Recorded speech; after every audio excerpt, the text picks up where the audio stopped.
The sun dipped low over the sleepy town of Cedar Hill, painting the skyline gold. I was sitting on my porch, the same way I had every evening since retiring from the local fire department. My name's Franklin Hayes, 61 years old, a widower, and a man who thought he understood family. At least, until the day my son-in-law tried to put a price tag on it. Before we continue, please subscribe to the channel and write in the comments. That Friday evening, I was reading the paper when I heard the deep growl of a pickup truck. My daughter's husband, Trevor, had arrived, uninvited as usual. I could tell it was him before he even parked. He always let the engine idle a few seconds longer than needed, like the world had to know he'd arrived. He came walking up the path with that smirk that never reached his eyes. "Frank, good to see you," he said, pretending he cared. "Trevor," I nodded. "Something wrong with the boys?" He grinned wider, showing off teeth too white to be honest. "Nah, the boys are fine. Actually, I came to talk business." That word, business, never meant anything good when it came from Trevor. He dropped himself into the chair across from me, uninvited again, leaned forward with his elbows on his knees. "Listen, you've always been good to us, helped with the down payment, bought the boys bikes, all that. I appreciate it." I didn't respond. The polite thing would have been to say, "You're welcome," but Trevor wasn't here to show gratitude. He continued, "Thing is, me and Emma have been stretched thin lately. The new landscaping business isn't exactly printing money yet."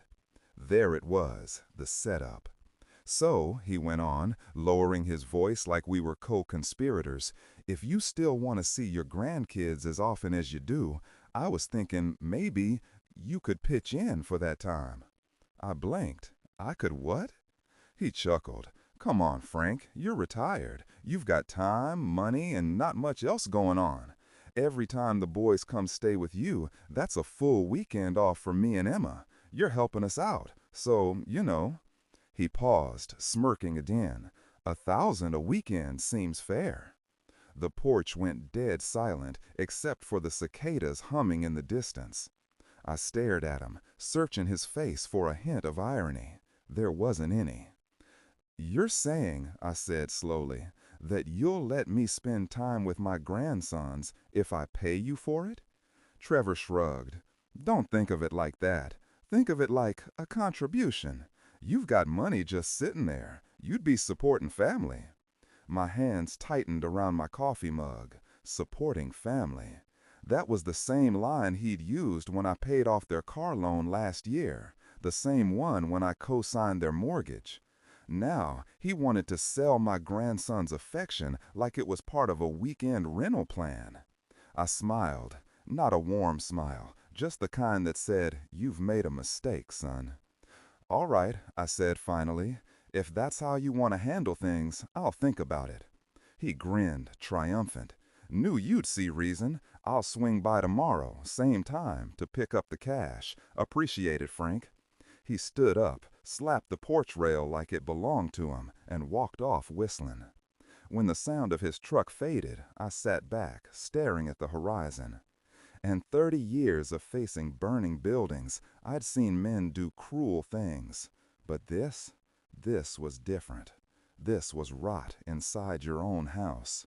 And I'd had enough. That night I couldn't sleep.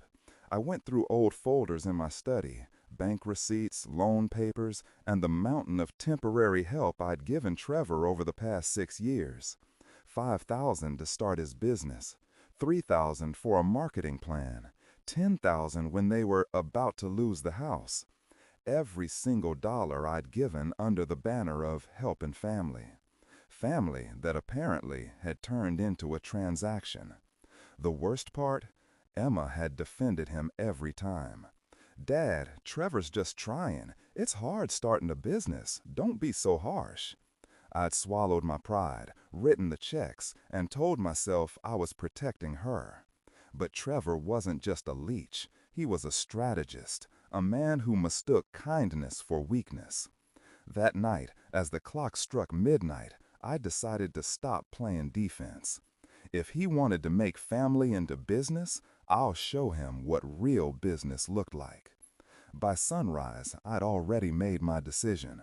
If Trevor wanted to turn love into a transaction, I was going to make sure he got exactly what he asked for, only not in the way he expected. First thing Monday morning, I drove down to Henderson County Courthouse. The clerk there still remembered me from my fire department days.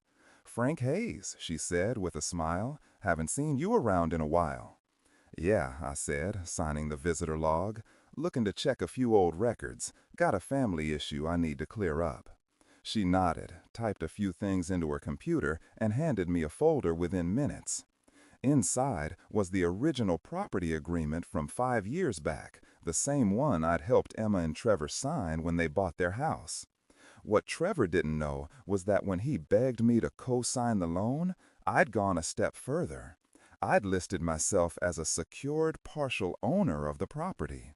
It was supposed to be a safety net, never something I intended to use, until now. The paperwork was clear. I still owned 40% of their house. And more importantly, there was a clause that allowed me to reclaim full ownership if payments fell behind or fraud was involved. Fraud. That word echoed in my head.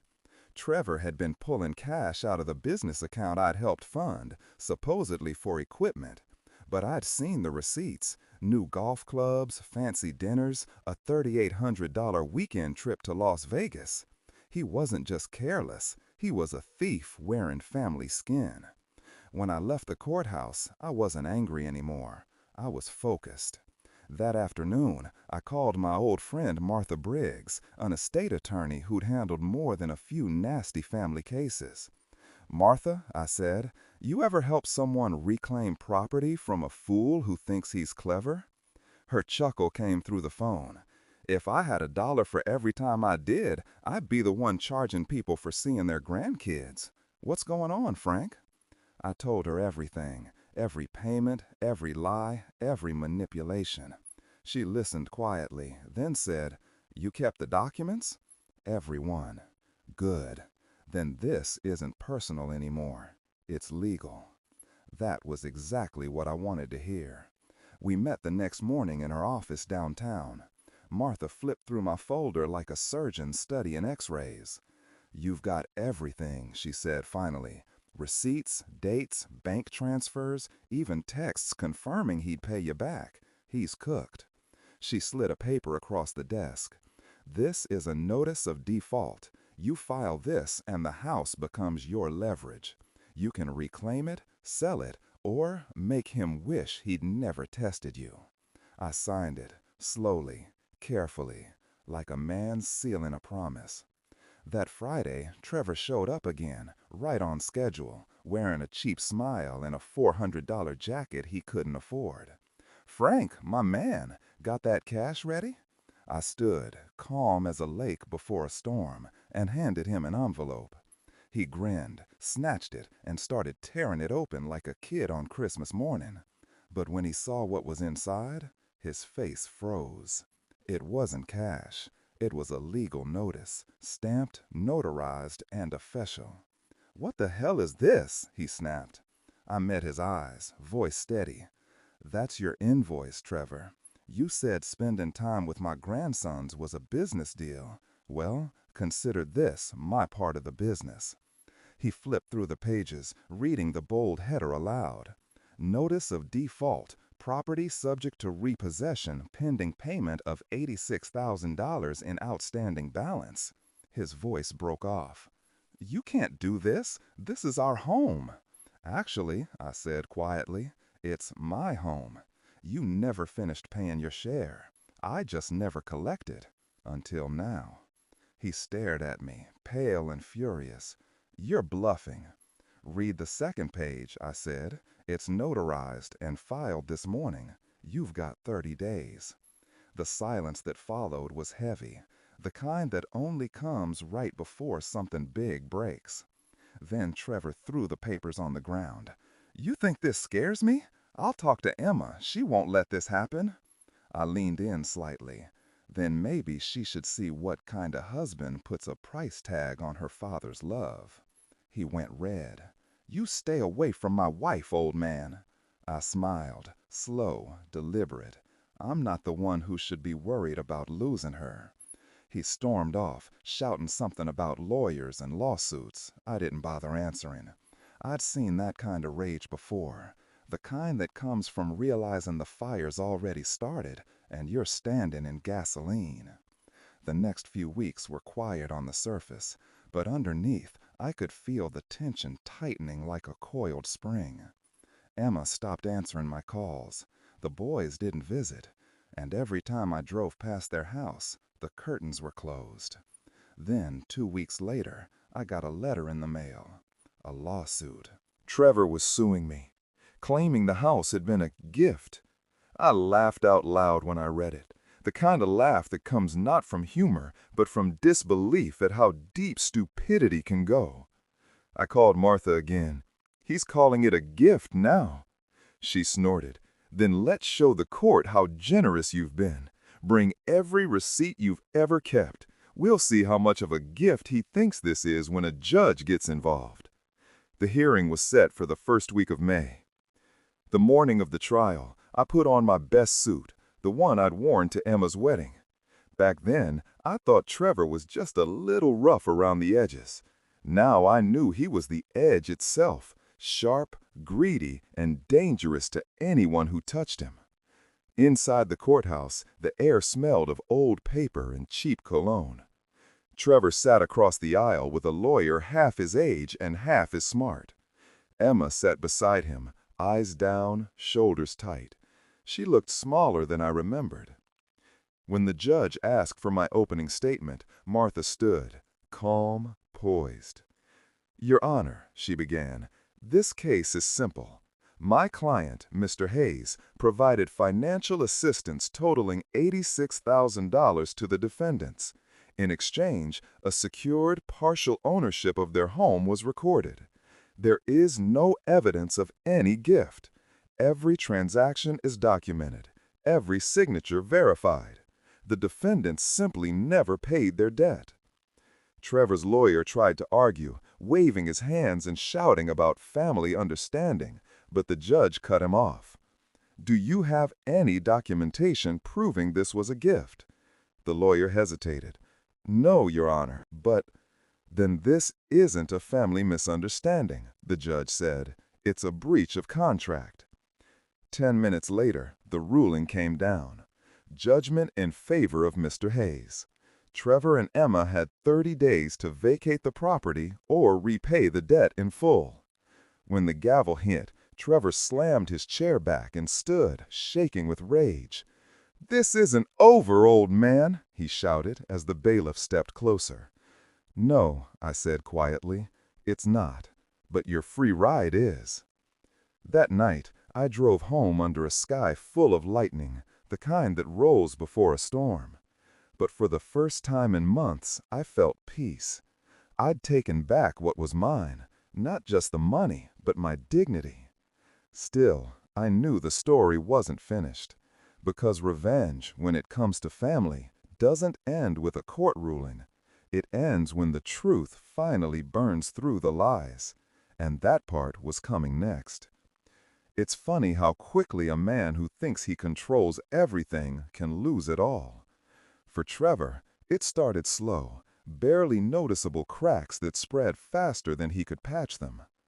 After the court ruling, he still strutted around Cedar Hill like nothing had changed, told neighbors he was handling some family paperwork, told Emma it was just a misunderstanding. But reality doesn't care about confidence, and paperwork doesn't care about lies. The first letter came from the bank, then the second from the credit union, then the third from the county clerk confirming that the title transfer was in progress. By week 3, his business account had been frozen.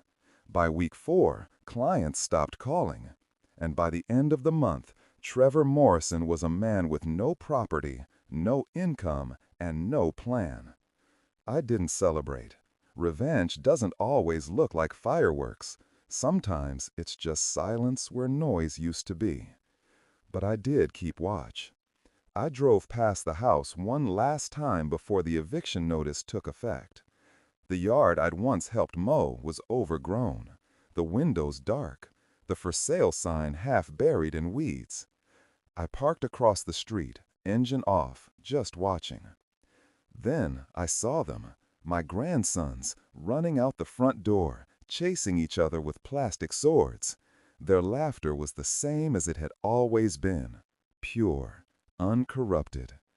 Behind them, Emma appeared, her hair pulled back, wearing a faded t-shirt, her eyes tired. She looked like she'd aged 5 years in 5 weeks. Then Trevor came out, barking at the boys for being too loud. The joy in the yard vanished instantly. Emma caught sight of me in the truck. For a split second, our eyes met. Then she looked down. That was the moment I knew she was starting to see the truth.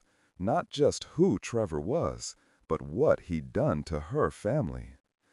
2 days later, there was a knock on my door. It was late, close to midnight. I almost didn't answer, but something told me I should. When I opened the door, Emma was standing there, shoulders shaking, eyes red. "Dad," she whispered, voice cracking, "can I come in?" I stepped aside without a word. She walked in slowly, like someone crossing a bridge that might collapse under her. I handed her a cup of tea, the same way her mother used to after every heartbreak. For a while, she said nothing, just staring at the steam curling from the mug. Then, "He lied about everything." Her words came out small but sharp. "He said the judge was wrong, that you tricked him, that you forged the papers." "Did you believe him?" I asked quietly. She hesitated. "I didn't want to, but I also didn't want to believe he'd been using us all this time." She wiped her eyes. "I found his messages, Dad. He's been gambling. The business, the loans, it's all gone. He even tried to sell the truck you bought for the boys." I stayed silent. I wanted to comfort her, but I knew she didn't need comfort. She needed clarity. "He blames you," she said bitterly, "says you destroyed his life." I let out a slow breath. "No, sweetheart, I just stopped paying for it." That broke her. Tears streamed down her cheeks as she whispered, "I'm so sorry. I should have seen it sooner." I reached across the table, took her hand. "You saw what you needed to when you were ready. That's what matters." She nodded slowly. "He told me he was leaving town, said he'd find work in Atlanta. I think he's running." "Let him," I said. "Sometimes losing everything is the only way a man realizes what he's done." She looked up at me then, eyes full of pain and something else, relief. "What happens to us now?" "You and the boys can stay here," I said, "as long as you need. No deals, no conditions. Just family." Her shoulders shook again, but this time it wasn't from sadness. It was the first breath of freedom she'd had in years. The next morning, Trevor's BMW was gone from the driveway. So was half the furniture. He left no note, no apology, just a man-shaped hole in the life he'd broken. Emma and the boys moved in with me that afternoon. It was quiet at first, awkward, like everyone was afraid to breathe too loud. But the silence slowly softened. Within a week, laughter returned to my house. Tyler helped me fix the garden fence. Noah, always the curious one, spent hours asking questions about my firehouse days. For the first time in a long time, I didn't feel like a man waiting for loss. I felt like a man rebuilding something worth keeping. But Trevor wasn't gone. Not yet. A month later, a letter arrived. No return address. Inside was a single page, handwritten. "You think you won, old man? You think taking the house makes you better than me? You'll never see those boys again once I'm back on my feet. Enjoy your little victory while you can." I folded the letter carefully and slid it into my drawer. Not out of fear, out of habit. You keep evidence when you've learned what people are capable of. That night, I called Martha. He's threatening me again. Then we go one step further, she said. We file for a restraining order and permanent grandparent visitation rights. The law's already on your side. Let's make it official. And we did. Trevor tried to fight it, but by then his reputation in town was ash. Every lie he told had come apart under the smallest light. The judge reviewed the records, the messages, the threats, and granted the order. Trevor was barred from contacting me or the boys. He'd tried to sell my love. Now he couldn't even speak my name. Weeks turned into months. Life became simple again. We rebuilt the house together, repainted the porch, fixed the swing set. On weekends, I took the boys fishing at Lake Edison, the same place Emma used to go with me when she was their age. One Saturday, as the sun started to set, Tyler looked up from his fishing rod. "Grandpa?" "Yeah, buddy?" "Mom said you saved us. Is that true?" I smiled. "Nah, I just made sure the people who were hurting us couldn't anymore." Noah grinned. "Mom says you're like Batman." I laughed so hard I almost dropped the tackle box. "Tell your mom I'll take that compliment." That night, as they slept in the guest room, I stepped outside to the porch, the same place where this all started. The air was cool, the stars scattered bright. I thought about Trevor, about how he tried to turn family into currency, affection into leverage. And I thought about how every lie he told eventually came back to burn him. Maybe he was somewhere in Atlanta now, telling someone else how unfair life had been. Maybe he'd finally realized you can't cheat love and come out ahead. Did I hate him? No, but I didn't forgive him either. Because forgiveness isn't for people who treat kindness like a contract. It's for those who change, and Trevor never did. Emma came out onto the porch, barefoot, holding 2 mugs of tea. "Couldn't sleep?" she asked. "Just thinking." She handed me a cup, leaned against the railing beside me. "You know, the boys think you're invincible." I smiled faintly. "Let them think that a while longer. The world'll teach them otherwise soon enough." She nodded, then after a long pause said, "Dad, thank you for not giving up on me, even when I made it hard." I looked at her, saw the strength coming back into her eyes. "That's what family's supposed to do, Em. We hold on until the fire burns out." She smiled softly. "You always did have a way with fires." I chuckled. "Guess I do." The porch light flickered slightly, casting a golden glow across her face, the same face her mother used to have when she was proud and peaceful. And for the first time in years, I felt like the house was whole again. But the story wasn't quite done. Because revenge, the good kind, the kind that leaves no ashes, doesn't end with destruction. It ends with peace. And that I finally had. 6 months passed before I heard Trevor's name again. By then, life in my house had settled into something steady, something beautiful. Morning pancakes, school drop-offs, the occasional fishing trip on weekends. Laughter filled corners that had been quiet for too long. The boys' drawings covered the refrigerator. Emma was back working part-time at the library, and for the first time in years, I could sit on the porch and drink coffee without feeling that heavy weight in my chest. I thought maybe that was the end of it, but life doesn't let you finish a story until every page is turned. It was a cold Thursday morning when my phone rang. Unknown number. "Mr. Hayes?" a voice asked. "This is Detective Lucas, Henderson County PD. Do you have a moment?" My stomach tightened. "Go ahead." "It's about a man named Trevor Morrison, your former son-in-law." I didn't answer right away. "He was involved in an altercation outside a bar in Atlanta last night," the detective continued. "Seems he's been living there for a few months. Nothing fatal, broken jaw, some bruised ribs, but he was carrying a fake ID. We found your name listed as an emergency contact on an old insurance card." I let out a slow breath. "I see. We've already notified his wife, Emma, correct? But we wanted to let you know he'll likely be charged with fraud and resisting arrest. Looks like he's been gambling under false identities." That was the final piece of the puzzle. Trevor's fall was complete, not by my hand, not by the court, but by his own pattern of choices. The kind of poetic justice even I couldn't have scripted better. "Thank you, officer," I said quietly. "That's all I needed to know." When I hung up, I didn't feel joy, just the kind of closure that sits deep, calm, permanent. That evening, I told Emma. She sat silent for a long time, then said softly, "I'm not surprised." "You okay?" I asked. She nodded, staring into her tea. "You know, I used to dream he'd change, that maybe if we got through one more crisis, one more promise, he'd finally keep his word.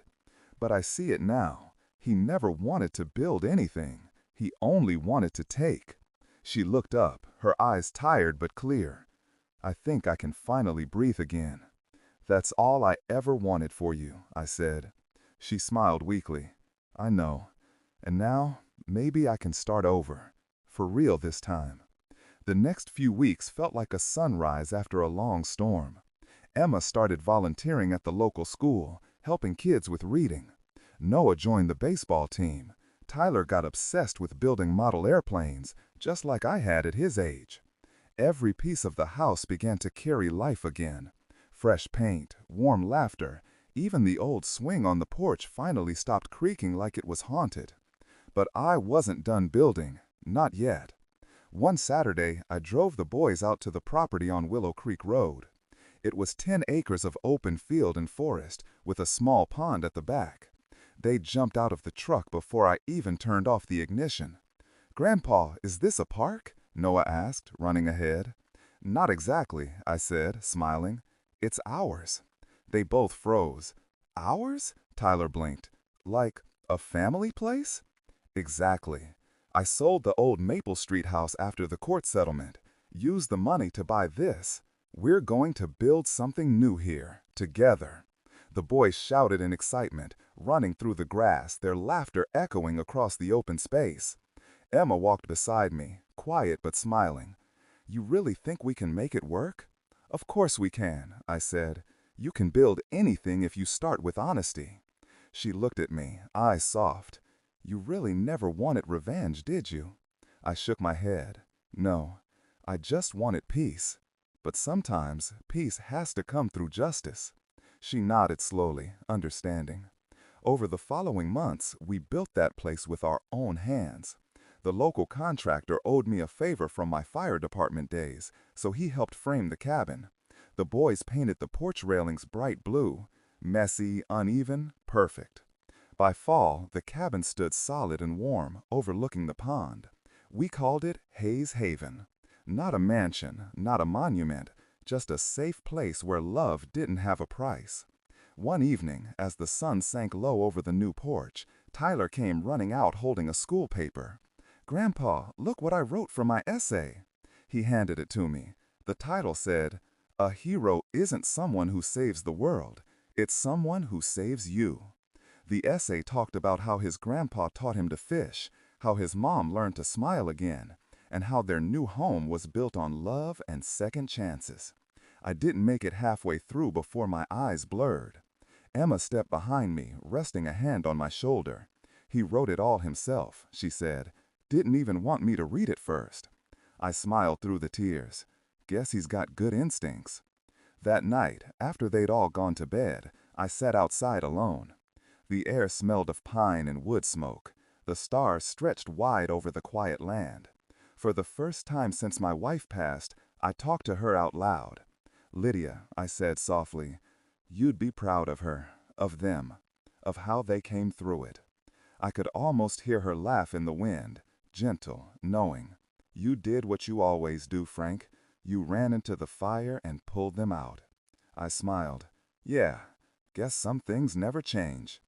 The next morning, I drove into town for supplies. On the way back, I stopped at the post office. There was a small envelope waiting for me. No return address again. Inside was a single folded sheet.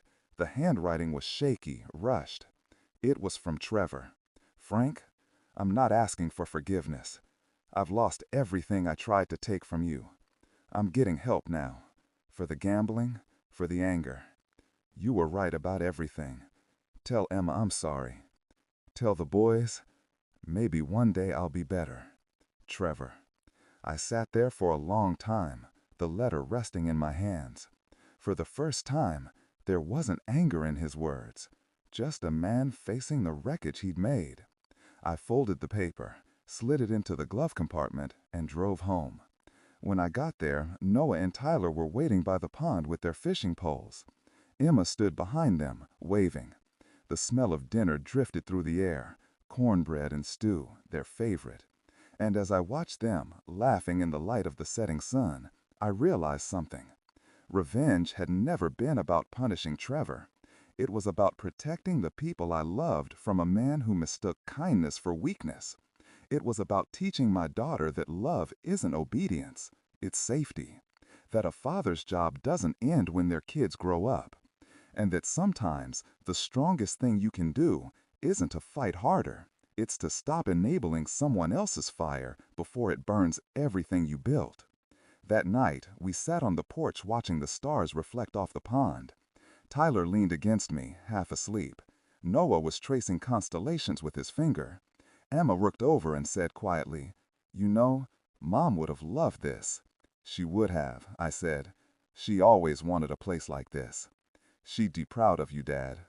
I chuckled. "No. She'd probably just say, 'About time you listened to me.'" Emma laughed, the real kind of laugh I hadn't heard in years, the kind that healed something. The crickets hummed, the wind brushed through the pines, and the world finally felt still, safe, whole. And I thought about how strange justice can be. It doesn't always come from the law, or a courtroom, or even revenge. Sometimes it comes quietly, through a second chance, a rebuilt home, and a little boy's essay that reminds you what heroism really means. As I stood to head inside, I took one last look at the pond, the stars, the family I'd fought to protect. Then I whispered to the night, "Some debts don't need to be collected. They just need to be remembered." If you like this story, please like this video, subscribe to the channel, and share your impressions of this story in the comments.